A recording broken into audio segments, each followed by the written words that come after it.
One time we offered a retreat in the state of Wisconsin for police officers, judge, members of correctional centers, jail keepers, and so on. We know they suffer very much. The policemen, they suffer a lot. They suffer at their workplace. They suffer when they go home. Because their work is very hard. They have to confront violence every day on the street and so on.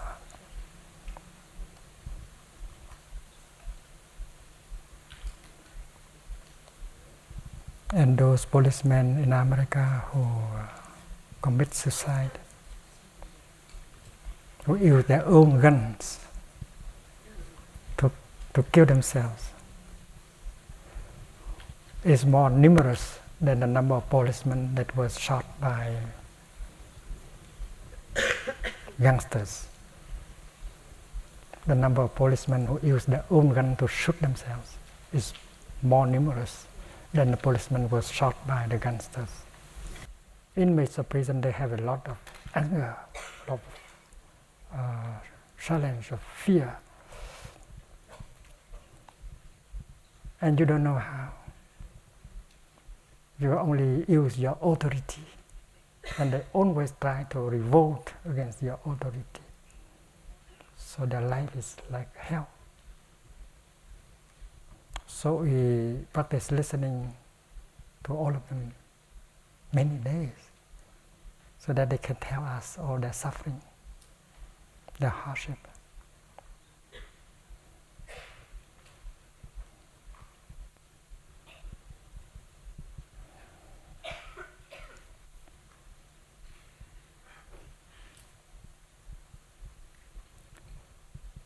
And you can imagine a retreat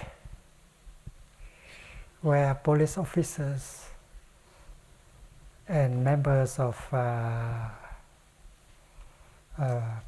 prison correctional centers learn how to walk slowly, breathing in and out. It's very hard for them to do so.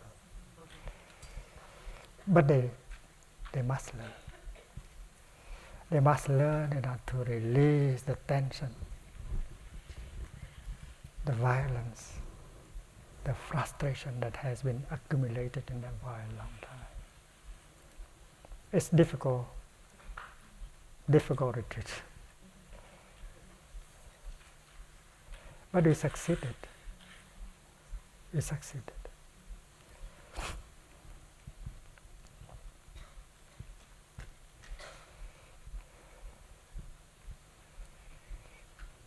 If correctional centers have not been a success, because the prisoners do not know how to do it.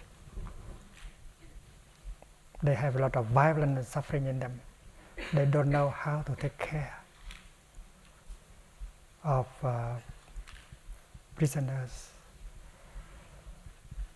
and people they have to take care. They are called peace officers, but they don't have peace inside. And that is why I think we have to train them. To train them to breathe, train them to relax, to train them to release the violence, the fear, the anger in them.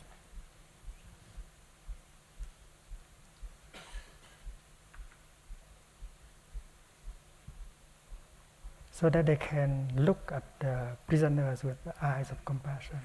They can listen to them. They can talk to them with loving kindness. Otherwise, how can they help them to transform, to correct? And that is the reason why correctional centers have not been a success, although the intention is very good.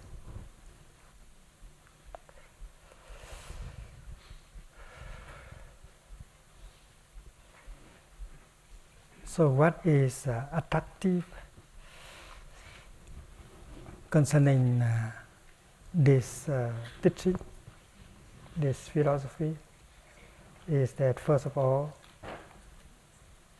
you don't have to refer to God and the abstract rule written in heaven.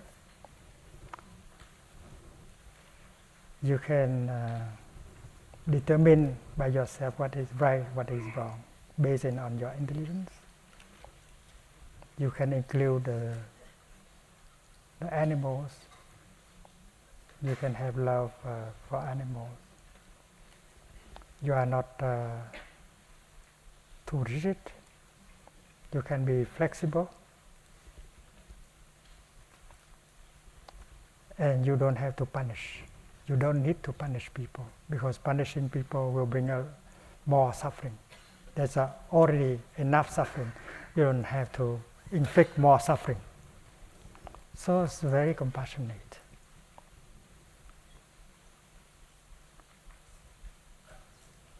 But the weakness of the system is that they have not seen the connection between suffering and happiness. The interbeing between the mud and the lotus. They have not seen the goodness of suffering.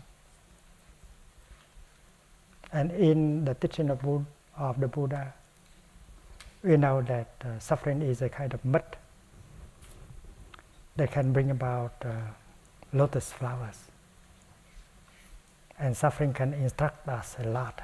And therefore, suffering is also a noble truth.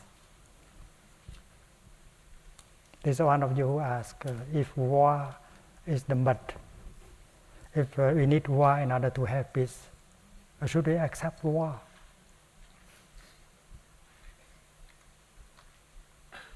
The answer is that we already have had enough war in ourselves, around us. We don't need more war.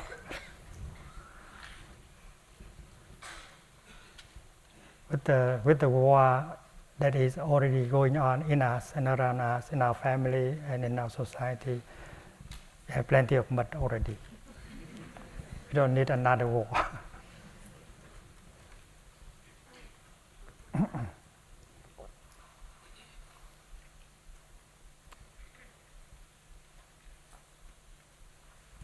First of all, they don't know that suffering plays a certain role.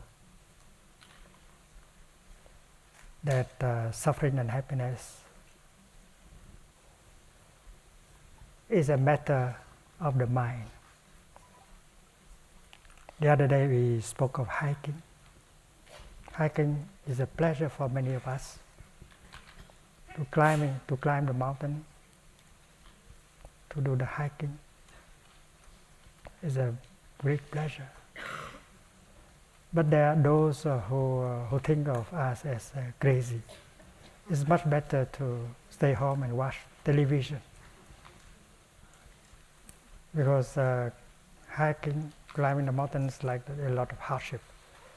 So something that is a pleasure for someone can be suffering for another person. So how can you define pleasure and suffering? There are those of us who do humanitarian work and who take a lot of pleasure doing the work, helping poor people, hungry children, and so on. Get a lot of joy. But there are those who think that, they don't like to do that. Doing that will not bring them happiness. They prefer going to a summer resort, spending time in luxurious hotels and so on. In this retreat, I have two attendants. One is a 15-year-old novice who grew up in the United States of America. And he had been a vegetarian for many years before he wanted to become a monk, a novice monk. He's 15 now. The other novice is a grown-up person who graduated in America and who has worked for 7 years in America.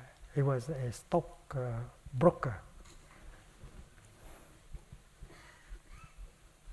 He got a lot of money. He knows what is to live, what is the pleasure to live in a luxurious hotel, like Holiday Inns, spending time at expensive places. But finally he decided to become a monk, because to become a monk brings him more peace and happiness and relaxation.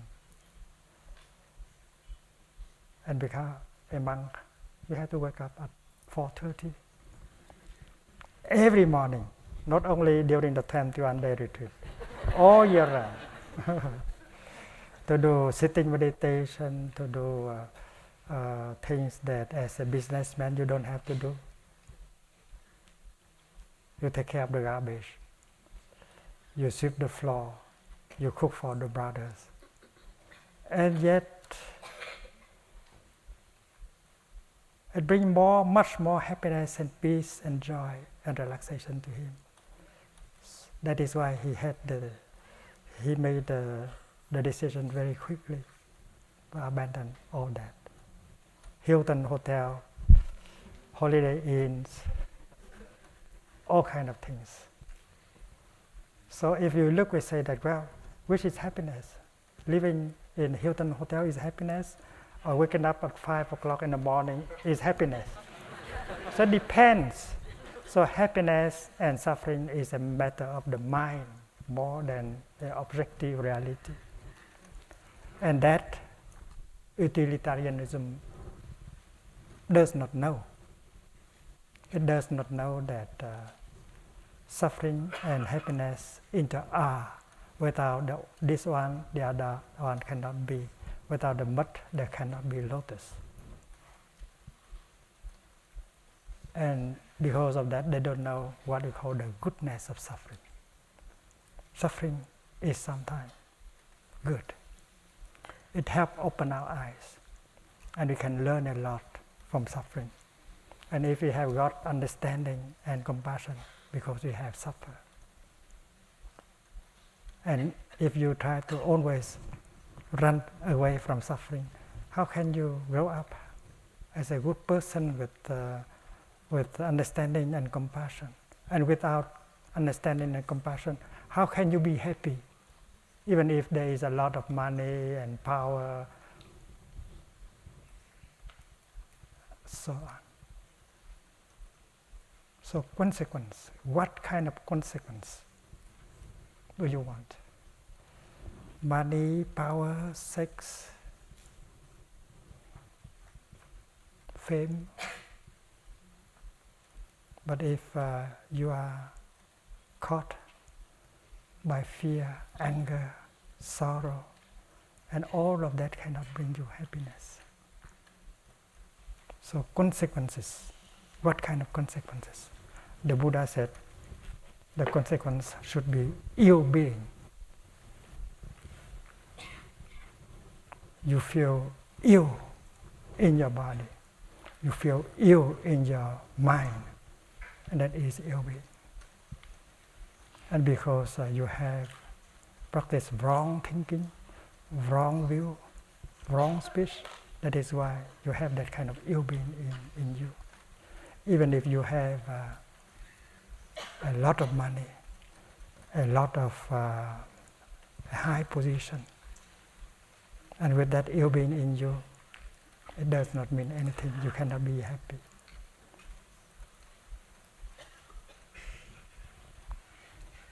Well-being. You have to wake up at 4:30, but you feel wonderful. Well-being. You feel light in your mind. You don't have to worry at all. You follow the monastic community and you accept everything. You build brotherhood, sisterhood, and you help organize retreats for people to come and profit from the teaching. You will get a lot of well-being.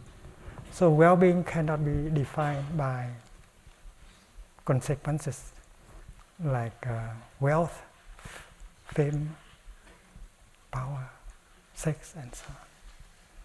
So when we speak of consequences, we ask the question, what kind of consequences and for whom? Utility is utility for whom?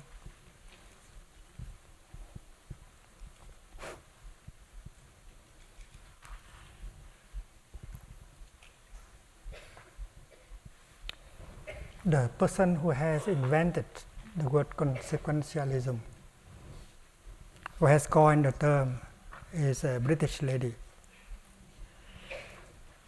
Her name is Elizabeth Anscombe.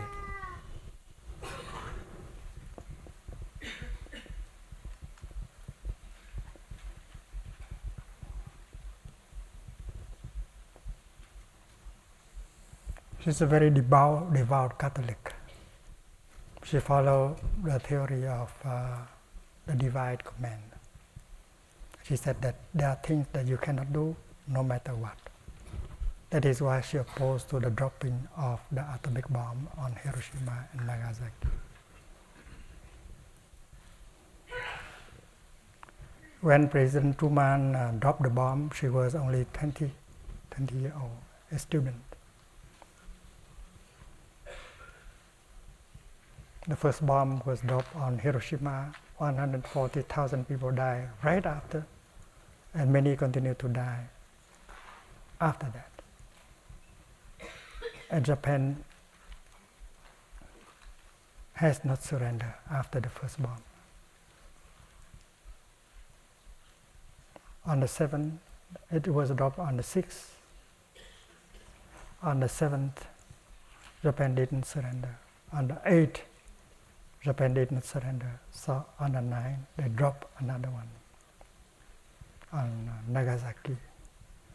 Nagasaki is smaller, that is why 70,000 people died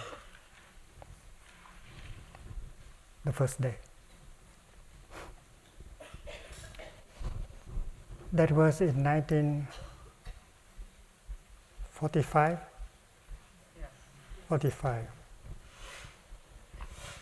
11 years later, 1956,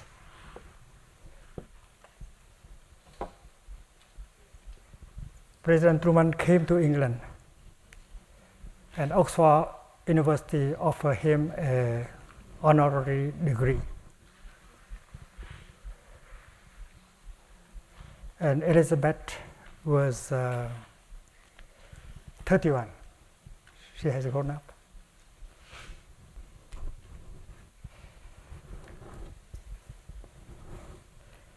And she staged a protest outside of her university. She brought a lot of young students to come, Catholic ones, and they kneel down on the ground and pray while President Truman was getting the honorary PhD degree from Oxford University. She wanted to protest that the act of dropping the bomb is wrong.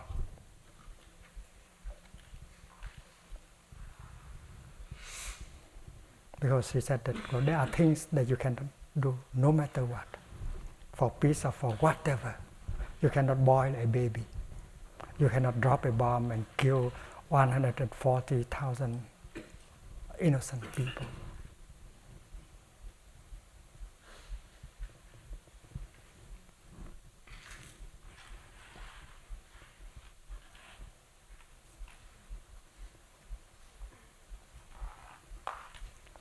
We know that in the Buddhist teaching, although in the appearance we see that it does not differ from utilitarianism, but there is a big difference.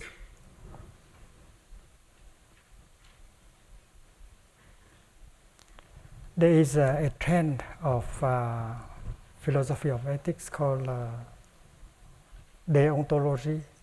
Deontology.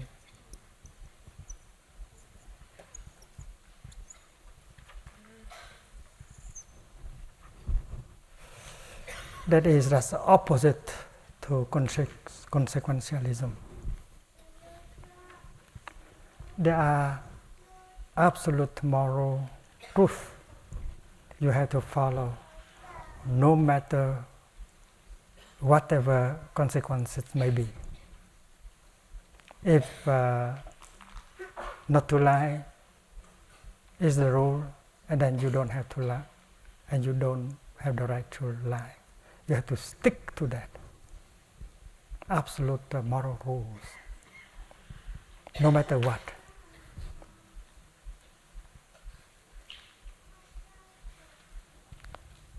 Killing is wrong, even if killing can kill, can save one person, like in the case of Mary and Jody and Mary. Jody and Mary. If you kill Mary, you can save Jody, and if you don't, and then both of them will die. So according to this, killing is wrong, no matter what. So it's very inflexible. Immanuel Kant, that German philosopher, is on this side. He said that to lie is wrong. You don't have the right to lie, no matter what. So the theory of the God command is like that. There's something that you cannot do, no matter what. There is also a trend of philosophy of ethics called virtue ethics.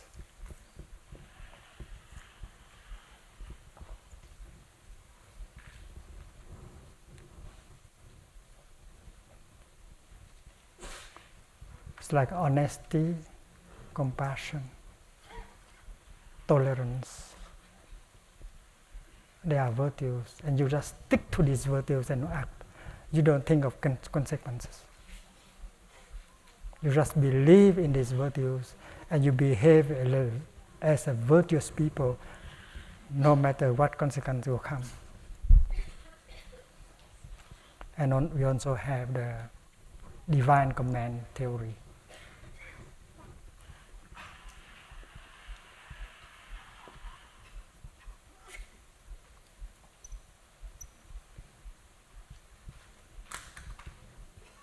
And these three trends of philosophies of ethics are in the opposite of consequentialism. And the term, as I have said, was coined by Elizabeth Anscombe.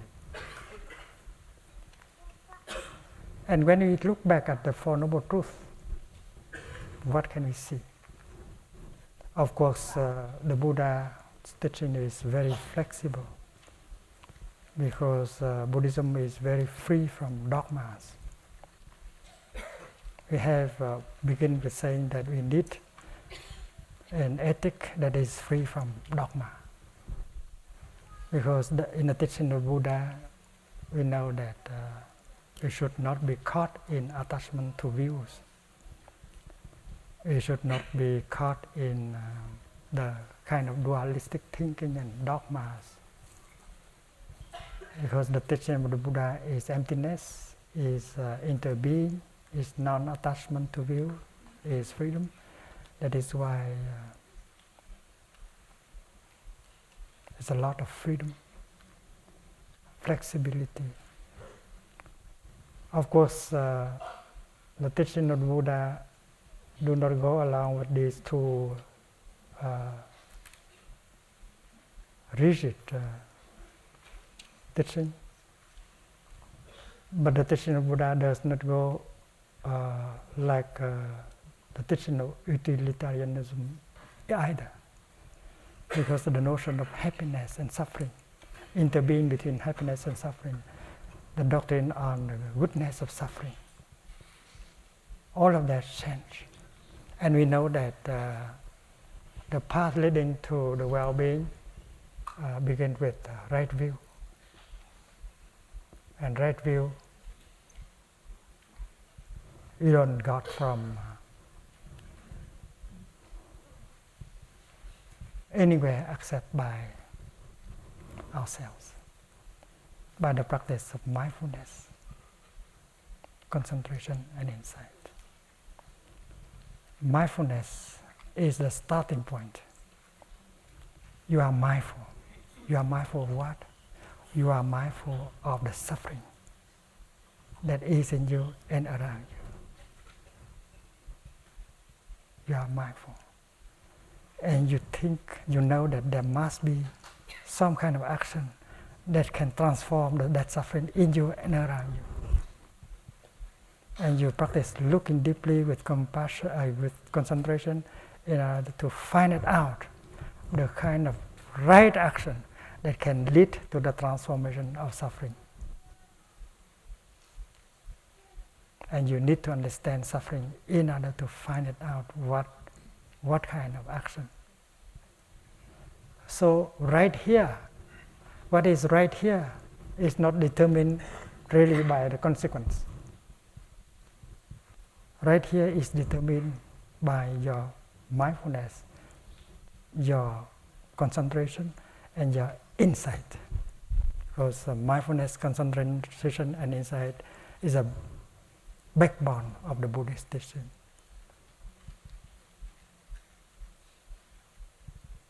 And when we have a collective insight,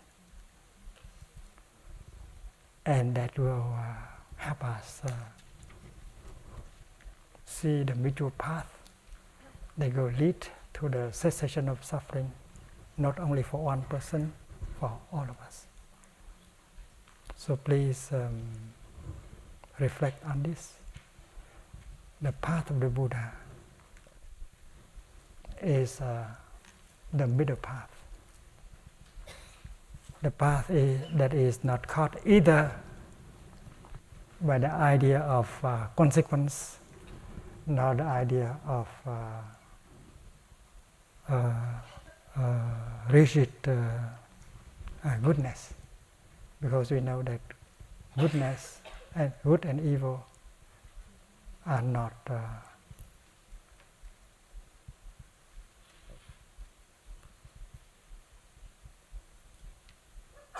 objective reality. Good and evil is a product of our mind, like birth and death, like a being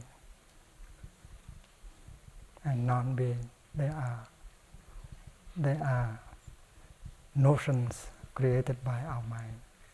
Reality, nirvana, transcends all kinds of notions, including the notion of being and non-being. I want to share with you a practice of healing that called oil pulling. Oil pulling. In the Chinese saying, we say that disease, sickness come to us by the way of the mouth. And that is about the fifth of mindfulness training, consuming. Bệnh tùng khẩu nhập.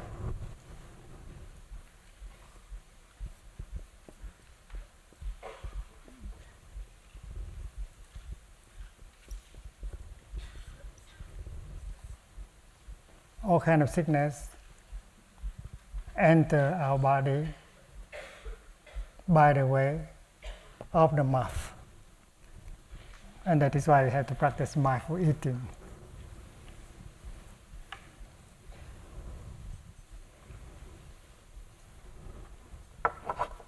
But in India, in the medical tradition of Ayurveda,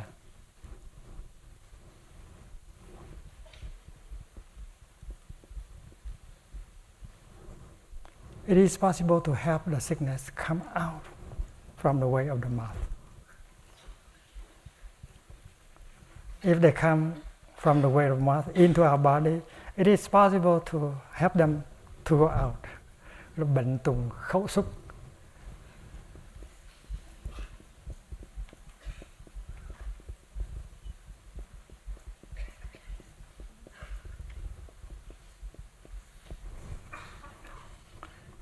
And Dr. Karash proposed that we use oil in order to rinse our mouth. You use sesame oil,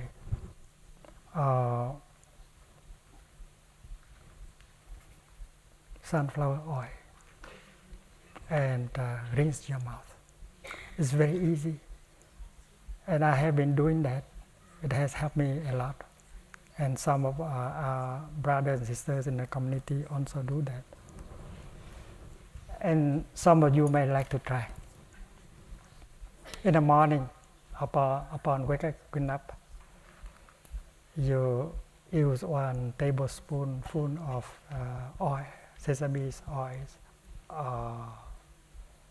any kind of oil.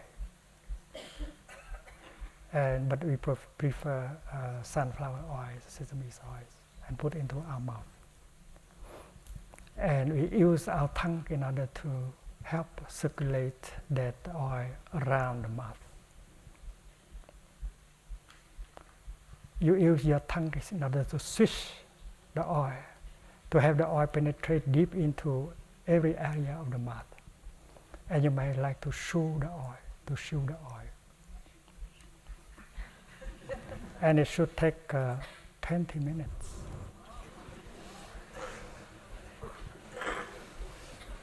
From 5 minutes to 20. But if you want to heal quickly, 20 minutes is better. And the minimum time they use is 20 minutes. Sometimes 25. And it may be quite pleasant.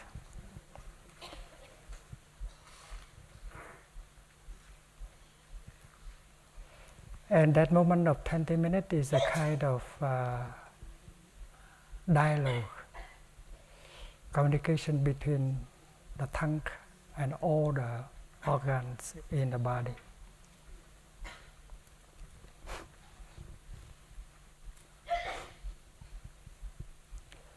According to Chinese and Indian medicine, the tongue represents the whole body. And the state of the tongue represents the state of the whole body. A good doctor just look at your tongue and know how well you are.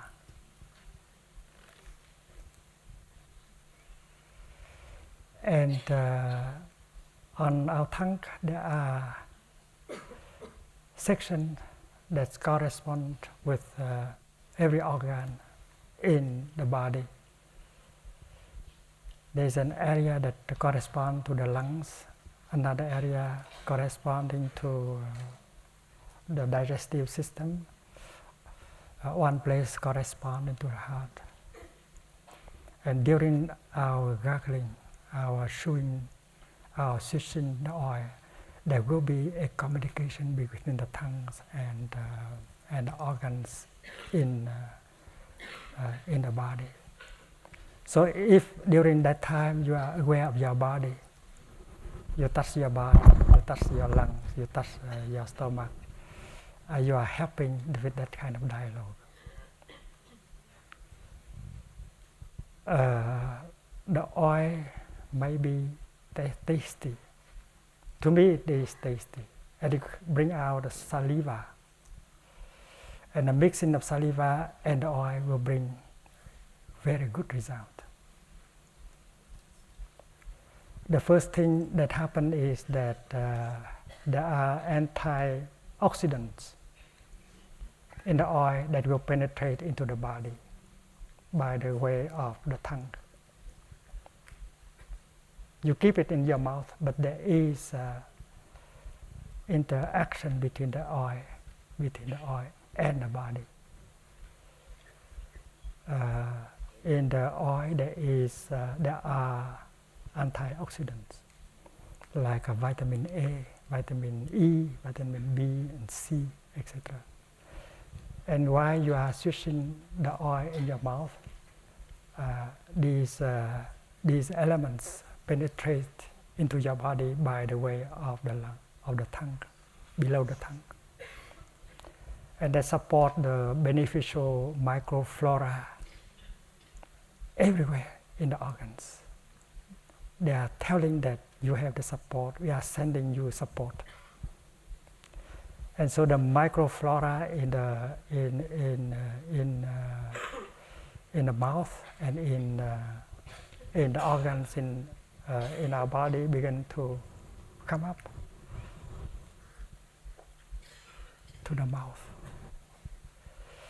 And bacteria and toxin will come out and will be trapped into the oil. During that time, there's a kind of stimulation, encouragement. And the bacteria in the mouth, they will be clean and they will be trapped into the oil. And also the toxins. The toxins here are the bacteria's embryons that will be very toxic to the body. And when they look into the microscope, they see bacteria swimming in it with the toxins. So we should not swallow the liquid because it is toxic, especially after 10 or 15 minutes. It's very toxic. There is a continuous communication between the mouth and the whole body. And the tongue played the chief role. And we know that the population of the flora in the mouth is more numerous than the population of France and Germany together. And those microorganisms like Streptococcus mutans and Lactobacillus acidophilus, they are mainly responsible for the plaque. They are sensitive to the oil. They will be removed little by the oil. And after a week or so, rinsing the mouth with the oil, your teeth will be white and more firm. That is the first thing that you notice. And right after the first rinsing with the oil, you have the feeling of well-being in your mouth. It's so clean. There's so many bacteria and toxins in the mouth are absorbed, are caught, are trapped into the oil. And when you spit out, it's milk white. It's no longer yellow. And that's full of toxins, poison. You have to clean, and you have to rinse your mouth several times and brush your teeth with toothpaste. And the best moment to do it is in the morning. And there are those who do it twice a day before they go to sleep. Dr. Karash, he healed himself from chronic blood disease. He healed himself from a 15-year-old arthritis. He presented this method in front of an assembly of healers, of doctors in Ukraine, those specialists on circulation, on the heart, on cancer and so on. So this is a very, very simple way of healing. There are many diseases that cannot be healed by surgery, and by powerful antibiotics can be healed by this. And you need 2 days from 2 days to 2 years in order to heal all of them. And there was a survey by a daily newspaper in India. They interviewed more than 1,000 people who have tried that method. And up to 89 people answered that they have healed at least one of the disease, one or more diseases. Only 11% say that there's no effect. I think that they have not done it right.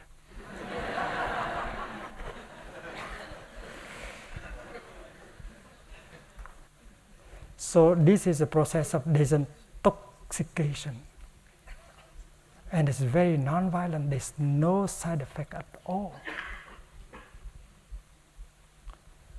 And according to Dr. Karach, life expectancy of those who know how to bring down the toxin can be very, very long, very high. You can live up to 140 years, 150 years. Yeah.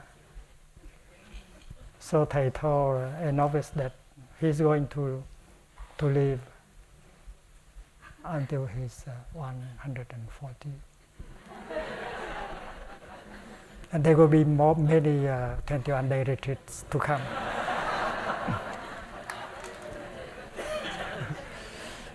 So any of you who would like to try, maybe you want to start tonight before you go to sleep. Sesame oil is available in every hamlet.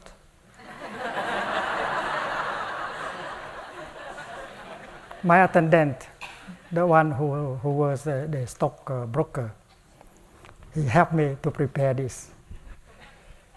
And he may like to come and tell us how to get. And there is a spoon. I think 2 or 3 of these will be equivalent to a table spoon. And please keep this as a souvenir.